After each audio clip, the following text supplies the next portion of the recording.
Salut tout le monde, j'espère que vous allez bien. On se retrouve aujourd'hui pour analyser le Bitcoin et l'Ethereum. On va aussi parler du Solana et quelques autres altcoins qui sont intéressants.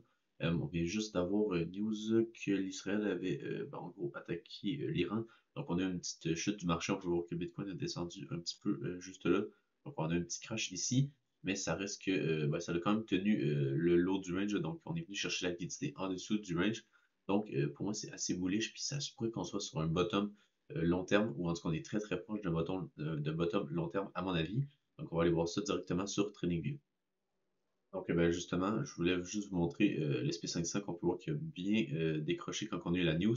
On a également l'or qui a bien remonté, mais on peut voir que là, on peut voir que là, ça l'a bien redescendu. Donc c'est pas si mal qu'est-ce qu'on a en ce moment. On a également le DXY qui a un petit peu monté. Mais si on va sur le Bitcoin, qu'est-ce qu'on a eu? C'est qu'on est simplement venu sweep les lows juste là. Donc c'est assez bon signe, là, puis on a beaucoup de force justement en venant sweep les lows. Donc, c'est quand même une bonne nouvelle parce qu'on était venu créer en gros des equalos juste là. Donc, justement, je voulais vous parler que en gros, qu'est-ce que je pensais faire, c'est que pour mes analyses sur le Bitcoin, pour que ça soit un petit peu plus clair, en gros, qu'est-ce que j'ai fait, c'est que j'ai séparé chacun des niveaux. Donc, si j'enlève tout ça ici, qu'est-ce qu'on peut voir, c'est qu'il n'y a plus rien sur mon graphique. Donc, ça, je voulais simplement vous le montrer un par un, les niveaux que je trouve pertinents. Donc, par exemple, on a la liquidité, après ça, les niveaux clés, Fibonacci, les vagues d'Elliott ou juste les corrections 3 vagues que je parle souvent. Après ça, les zones qui ont déjà été mitigées, donc des niveaux clés qui ont déjà été mitigés. Et après ça, juste des explications. Donc, ça, c'est juste mes posts sur Twitter que des fois, je vais vous montrer juste ici. Donc, je pense que ça va être un petit peu plus clair de vraiment séparer chacun des outils que j'utilise pour vraiment vous montrer la liquidité en premier, après ça, les niveaux clés, et après ça, vous montrer avec les confluences avec les Fibonacci. Donc, je pense que ça va être plus clair comme ça. Donc, en gros, on peut commencer par la liquidité. Qu'est-ce qu'on avait, c'est qu'ici, on était venu chercher la liquidité au-dessus de ces highs-là, on était venu mitiger ce niveau-là. Après ça, on a eu une correction juste là. Euh, Qu'est-ce qui est intéressant, c'est qu'on a laissé la liquidité au-dessus de ces highs-là. Donc, à partir des 72 800, on a encore de la liquidité à venir chercher. Pour moi, on venait la chercher à un moment donné. C'est juste que là, il faut trouver notre bottom avant sur ces niveaux-là. Qu'est-ce qui est bon également, c'est que là, on est venu chercher la liquidité juste là. Donc, ça, on pourrait le marquer ici parce qu'on peut voir qu'on avait créé des polos juste là. Mais là, on est vraiment venu la chercher avec ce mèche-là. Donc, ça, c'est vraiment un bon signe. Également, on n'est pas encore venu chercher la poche de liquidité qu'on a là. Mais bon, ça reste que pour moi, c'est sûr qu'on a un bottom ici, ou si je mets les niveaux clés, on a un bottom un petit peu plus bas juste là, donc à partir des 57 400 $. En gros, on aurait vraiment deux options pour moi, soit qu'on a un bottom ici, ou on a un bottom juste là. Pourquoi? C'est parce qu'en même temps, on a des confluences avec les Fibonacci.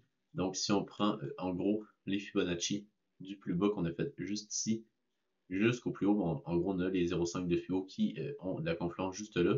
Également, si on prend les Fibos de ce plus bas-là ici à ce plus haut-là, qu'est-ce qu'on peut voir, c'est qu'on a les 70,5 et les 0,78,6 qui sont dans ce niveau-là. Donc, vraiment, ici, on a énormément de confluence sur ce niveau-là. Donc, pour moi, je m'attends vraiment à un bottom ici. Si jamais on a une dernière correction, quelque chose comme ça, je m'attends vraiment à avoir beaucoup de demandes sur ce niveau-là. Bon, après ça, repartir. Mais sinon, si jamais on tient directement à ce niveau-là, puis qu'on peut voir qu'on a une très très belle réaction pour le moment, ça voudrait dire qu'on irait directement à la hausse, puis qu'on partirait pour venir chercher les niveaux clés qui sont plus au nord, qui se situent juste là. Donc, on a un en premier qui se situe, en gros, c'est la petite zone d'ordre bloc en, si je me souviens bien, 30 minutes. Donc, on peut le voir juste là. Donc, vraiment, ce niveau-là, ici, devrait être assez pertinent. On a également les 0,5 de Fibo qui correspondent à les Fibo que j'ai tirés du high qu'on avait fait ici, à ce lot-là. Donc, là, on pourrait même le déplacer pour venir chercher en gros le lot qu'on a fait. Si je reprends celle-là ici, donc le lot qu'on a fait juste là. Donc, les 0,5 sont encore une fois sur la zone d'ordre bloc qu'on a ici. On a également une autre zone qui va être pertinente juste là. Puis également une zone d'ordre bloc ici, donc les 70 500, les 67 500 environ et les 65 900 environ qui vont être les trois niveaux clés pour moi. On pourrait peut-être tenter des shorts si jamais on a un rebond, mais ça reste que pour le moment, vraiment, il va falloir voir si on tient ce niveau-là. Si on ne tient pas, comme que je vous le disais, on part sur ce niveau-là. Si jamais bon, on le tient, on a un bottom long terme, puis on devrait venir chercher un nouvel ATH avec ces trois niveaux-là qu'on pourrait tenter des shorts en cours de route, là, mais ça reste qu'ici, ça semble assez bon. On a également on a créé une poche de liquidité juste là, parce que en gros, qu'est-ce qu'on peut voir, c'est qu'ici, ce high-là, on est juste venu mitiguer de ce niveau-là, on n'est pas encore venu chercher ce high-là juste ici, donc ça semble assez bon pour en gros, si jamais on a un bottom ici, mais on devrait venir chercher ce high-là. Donc, on devrait venir faire également une inversion de structure juste ici. Donc, on devrait venir faire un niveau plus haut ici. Donc, quelque chose comme ça ici. Après ça, avoir une correction, on pourrait rentrer en longue parce qu'on aurait recherche de liquidité, inversion de structure. Donc, ici, on pourrait rentrer en longue pour après ça venir targeter des niveaux plus hauts juste ici. Aussi, ben, qu'est-ce que je trouve intéressant, c'est qu'en gros, on a les corrections 3 vagues qui se sont bien matérialisées. Donc, en gros, ici, qu'est-ce que j'ai décompté, c'est qu'on a une première juste là, donc en plus petit time frame ici, avec, en gros, on est venu chercher la liquidité au-dessus de cette là pour après se bien corriger. Donc, ici, on a notre première correction 3 vagues ici, puis on a une grande correction 3 vagues qui s'est effectuée juste là, donc une, deux, puis en gros, ça serait quelque chose comme ça ici, et 3. Et là, on aurait notre bottom qui se forme soit ici ou là. Ben, en gros, après ça, on pourrait repartir à la hausse. Donc ça semble assez bullish pour moi, même en vague d'Elliott. Également, on a un petit canal descendant que si jamais ici on aurait décroché, on aurait très bien pu venir chercher ce niveau-là ici avant de le trouver un bottom. Mais là, pour l'instant, on a l'air d'avoir trouvé un bottom sur ce niveau-là. Donc si jamais on arrive à casser ce canal descendant-là, ben, ça va être assez bullish pour en gros, pour les prochains jours. Si jamais on casse ça ici. Puis également, on peut voir que si jamais on a un rebond ici assez conséquent, on pourrait tenter un short ici avec le canal descendant, mais il est parfaitement sur notre zone, notre key level, donc notre niveau clé, mais il est vraiment sur ce niveau-là parfaitement. Donc ici, on pourrait clairement tenter un short. Si jamais on arrive ici, on a une petite inversion de structure en low time frame. Après ça, venir target un petit peu plus bas, mais ça reste que si jamais ici on arrive à tenir ce niveau-là, puis qu'on vient faire un niveau plus haut juste là, ben, ça confirmerait un bottom long terme. Puis pour moi ici, on aurait quelque chose comme ça ici, puis après ça, ben, on pourrait venir target l'ATH puis pas mal plus haut. Aussi, qu'est-ce qu'on pourrait faire, c'est qu'on pourrait prendre les extensions de Fibo. Donc, on pourrait prendre de ce high-là jusqu'à ce plus bas-là ici. Puis en gros, après ça, on pourrait mettre extension juste là. Ouais, juste ici. Puis après ça, qu'est-ce qu'on aurait, c'est qu'on aurait les 1.68 qui se situeraient au 83 000. Après ça, les 2.68 au 97 000. Donc, on commence à avoir des targets assez élevés là, sur les extensions de Fibo. Donc, pour moi, ça semble assez bon là, pour justement une continuation de la tendance. Si jamais on a un bottom ici, ben, on aurait notre première target, comme je vous disais, au 83 000, et après ça, au 98 000 environ, 97 500 pour être plus précis. Mais ouais, ça semble assez bon là, ici. Si jamais on a un bottom, on pourrait très bien venir chercher ces targets-là.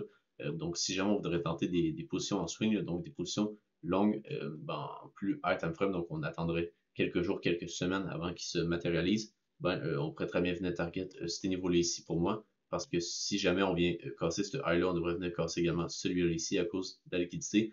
Ben, justement, on devrait venir breakout juste là parce que si on va, par exemple, dans l'autre cycle précédent, donc en 2021, puis dans les autres cycles avant également, en gros, on était arrêté quelques temps sur l'ATH juste là de 2017. Puis après ça, qu'est-ce qu'on avait fait? C'est que quand on avait breakout, on avait vraiment fait un très très beau breakout. Donc je pense que ça va être la même chose. Ici, on a nos deux hypes qu'on a fait dans les dernières semaines. Puis après ça, on a notre correction qui nous autres est un petit peu plus prononcée ici. Puis là, quand on revenait breakout, pour moi, ça va être assez fort là, pour avoir une très très belle bougie haussière. Puis ben, en gros, ici, qu'est-ce qu'on peut voir, c'est qu'on on a fait 11%. Puis si on prend également les extensions de Fibo, on peut voir qu'on est venu chercher les 1.68 sur la première journée, après ça les 2.68 assez rapidement. Donc sur la deuxième journée du breakout. Donc ça pourrait aller assez vite là, si jamais on arrive à trouver un bottom en high time frame sur le niveau qu'on est en ce moment. Puis ben, après ça repartir à la hausse. Non, mais également pour ce qui est de l'Ethereum, on va commencer par les poches de liquidité qu'on a. Donc, en high time frame, qu'est-ce qu'on était venu faire? On était venu chercher les highs de 2022 juste là. Donc, après ça, on était venu corriger, on était venu chercher en gros la liquidité en dessous de ce lot-là. Également la liquidité juste là avec la ferrule gap en 2 semaines ici. Donc, pour moi ici, ça semble un bottom qui pourrait être high time frame.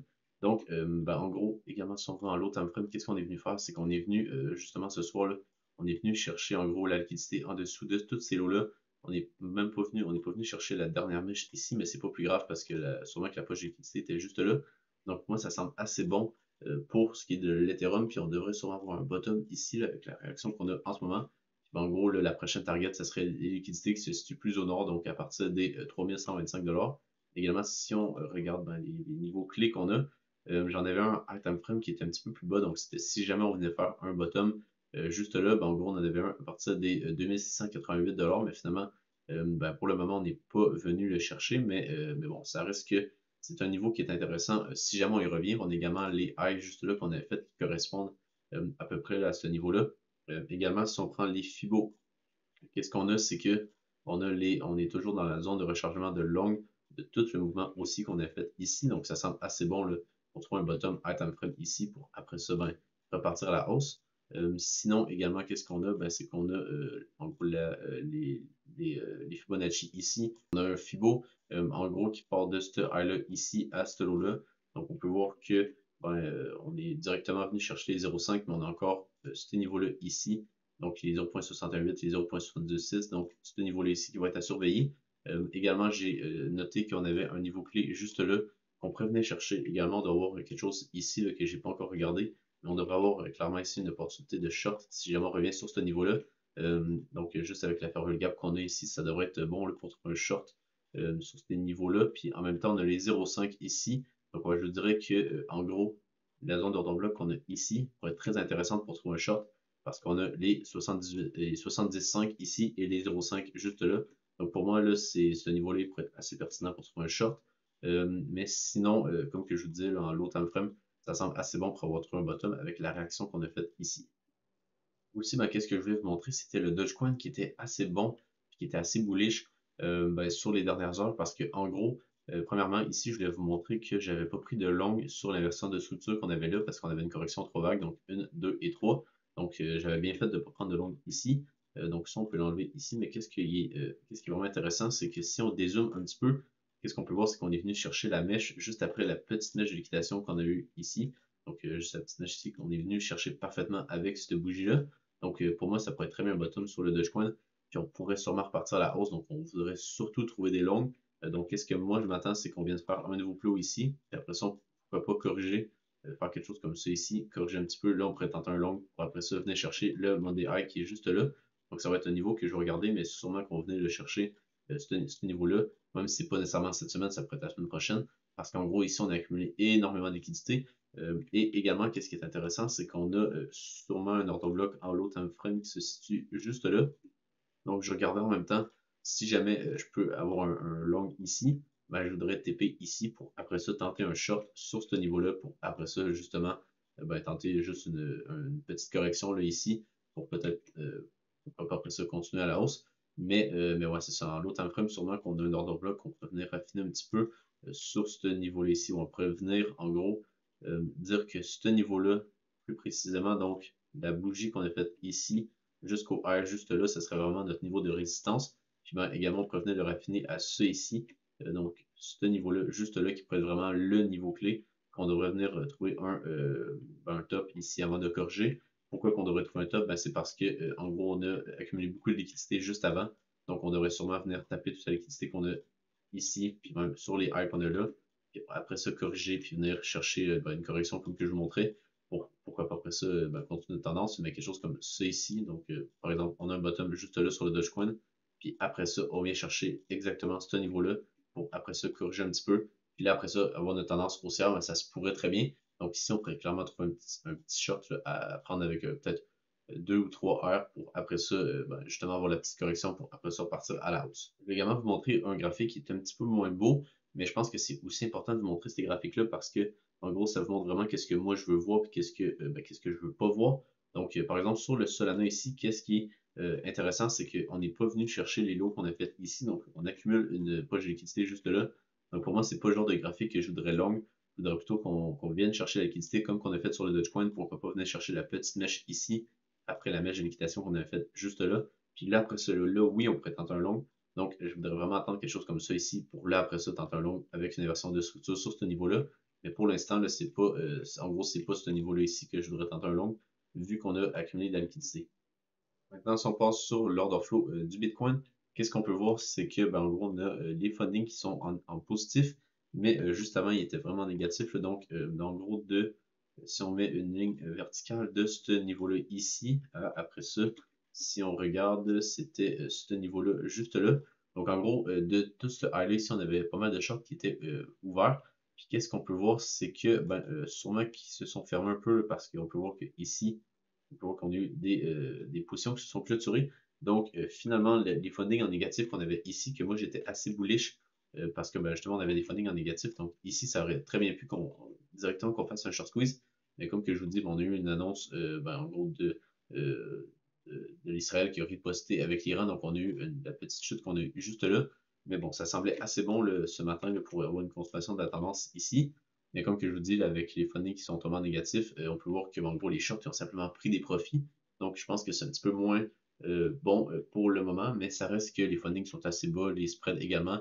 Donc le marché en général semble assez sain. C'est juste que ben, si jamais on aurait eu ici plus d'achats en spot, là, on aurait sûrement fait un très très beau short squeeze, mais comme on peut le voir, le spot il est plutôt vendu sur le mouvement aussi qu'on avait eu ici. Donc maintenant, pour ce qui est de l'Ethereum, habituellement, je vous dis que l'Ethereum est moins intéressant que le Bitcoin sur l'order flow. Et là, c'est plutôt le contraire parce que qu'est-ce qu'on peut voir, c'est qu'on a premièrement de la chance spot juste là. Après ça, qu'est-ce qu'on peut voir également, c'est qu'on a des positions qui s'ouvrent, donc ça, c'est toujours un bon signe. Puis qu'est-ce qu'on peut voir qui est vraiment le primordial, c'est qu'on a les fundings qui descendent ici. Donc pour moi, c'est vraiment ça que je voulais voir, puis ben, c'est ça qu'on a sur l'Ethereum. Donc ça voudrait dire que pour moi, l'Ethereum il est un petit peu plus intéressant que le Bitcoin en ce moment à trader à cause de tout ça ici. Donc, on a beaucoup plus d'achat spot, on a beaucoup plus des fundings en négatif. Là, donc, juste là, il continue de descendre les fundings. Donc, pour moi, c'est vraiment un très très bon signe. Puis on a également les spreads en négatif. Donc, pour moi, l'Ethereum ici est un petit peu plus intéressant que le Bitcoin pour ce qui est de l'order flow. Je vais également vous montrer l'order book du Bitcoin. En gros, qu'est-ce que j'ai fait, c'est que dans les derniers jours, j'ai bougé un petit peu mes paramètres sur l'order book. Donc, en gros, si on va dans la heatmap ici, qu'est-ce que j'ai fait, c'est que j'ai diminué le minimum volume ici. J'ai augmenté l'opacité ici et là. Donc, qu'est-ce que ça fait, c'est qu'on voit absolument tous les ordres qui sont placés sur l'order book qu'on a ici. Donc, si on l'enlève juste là, qu'est-ce qu'on peut voir, c'est qu'on avait beaucoup d'ordres qui s'étaient placés ici. Là également, sur le bottom, on avait encore pas mal d'ordres juste là. Donc, ben, en gros, pour moi, c'est beaucoup plus pertinent de vraiment tout voir les ordres d'achat. Donc, qu'est-ce qu'on peut voir ici, c'est qu'en perpétuel, donc ça, c'est sur le contrat avec des leviers, ben, c'est on avait pas mal d'ordres qui s'étaient placés ici pour justement soutenir le prix, pour pas qu'il descende plus bas. On peut voir également qu'en low time frame, on en avait un petit peu ici, là, qui se sont placés juste là. Mais ouais, c'est ça. C'est que ici, pour moi, ça semble être un bottom dans le sens qu'on a beaucoup d'ordres qui bloquent le prix et qui ne veulent pas qu'il passe en dessous de ce niveau-là. Également en spot, j'ai fait exactement la même chose. Donc, si on va dans l'heatmap ici, j'ai augmenté l'opacité, diminué le minimum volume et augmenté également l'opacité ici. Qu'est-ce que ça fait? C'est qu'on voit, c'est vraiment la même chose que sur le contrat perpétuel. Donc, on voit beaucoup mieux les ordres. Puis, qu'est-ce qu'on peut voir également? C'est qu'on en a beaucoup d'ordres qui se sont placés juste là sur le spot. Donc, pour moi, c'est assez bon pour plutôt du court terme pour le Bitcoin pour trouver un bottom sur ces niveaux-là. Puis, ben, continuer un mouvement qui est haussier. Donc, ben, si vous avez aimé la vidéo, n'hésitez pas à vous abonner sur Twitter et sur YouTube. Sinon, ben, je vous souhaite une bonne journée ou ben, un bon week-end. On se retrouve pour une prochaine vidéo. Bye!